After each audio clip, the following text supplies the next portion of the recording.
दर्द।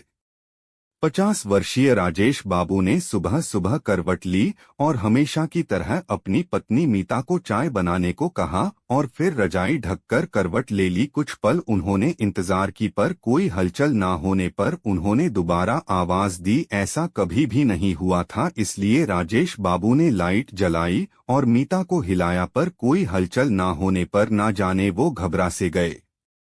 रजाई हटाई तो मीता निढाल सी एक ओर पड़ी थी। ना जाने रात ही रात में क्या हो गया। अचानक मीता का इस तरह से उनकी जिंदगी से हमेशा हमेशा ले लिए चले जाना असहनीय था। धीरे धीरे जैसे पता चलता रहा, लोग इकट्ठे होते रहे और उसका अंतिम संस्कार कर दिया। एक हफ्ता किस तरह बीता उन्हें कुछ याद ही नहीं। उनका एक ही बेटा था जो कि अमेरिका रहता था।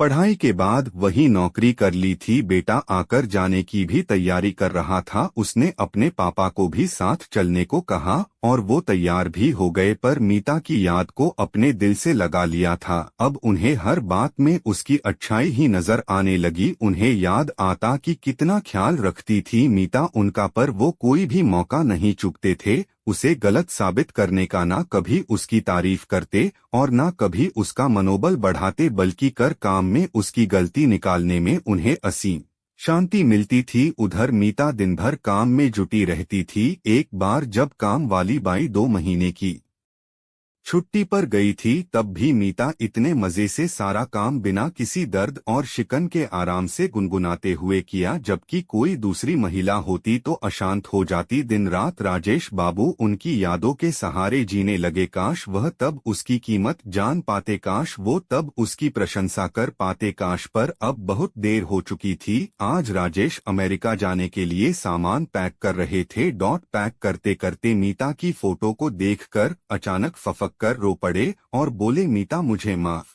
कर दो प्लीज, वापस आ जाओ, मैं तुम्हारे बिना कुछ नहीं हूँ। आज जान गया हूँ कि मैं तुमसे कितना कितना प्यार करता हूँ। तभी उन्हें किसी ने पीठ से झकोरा। इससे पहले वो खुद को संभाल पाते, अचानक उनकी आंखें खुल गई। मीता उन्हें घबराई हुई आवाज में उठा रही थी। वो सब सपना था। एक बार तो उन्हें विश्वास ही नहीं हुआ, पर दूसरे पल उन्होंने मीता का हाथ अपने हाथों में ले लिया, पर आंखों से आंसू लगातार बहे जा रहे थे। बस एक ही बात कह पाए, I love you Meeta, I love you. और मीता नम हुई आंखों से अपलक राजेश को ही देखे जा रही थी।